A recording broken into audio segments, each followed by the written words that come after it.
A foundational piece of the TurkNet Leadership Group is our leadership character model, which Bob and Lynn TurkNet established a number of years ago.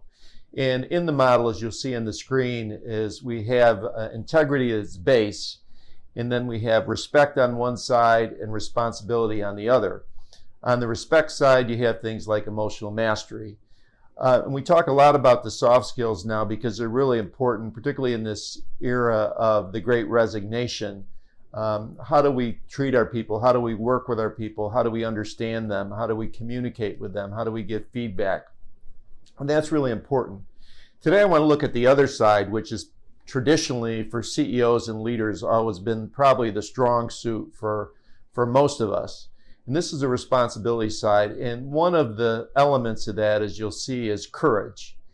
And I went back to the book that Bob and Lynn TurkNet wrote, Decent People, Decent Company. And I was looking at the section on courage, and the first thing that jumped out was a quote from Mark Twain, who said, "Courage is the resistance of fear, the mastery of fear, but not the absence of fear." And that made me think of President Zelenskyy and what's happening right now.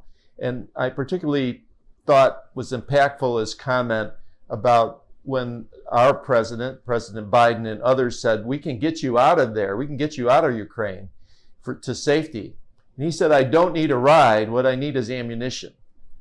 And I think that piece and the other aspects of what Zelenskyy has been saying has not only motivated his country, but it's motivated the world around a person that has courage, that's leading, that people are following, and it's making a difference in the resistance of Ukraine with the Russia invasion of the country.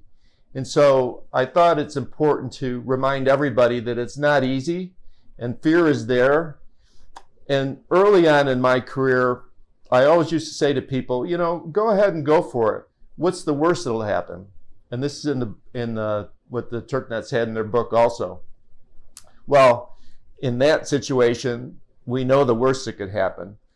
Could be his death, could be the death of his family. Nevertheless, he's right in the trenches. He's leading with courage, and that's making a great difference. We're all Ukrainians today, for what it's worth.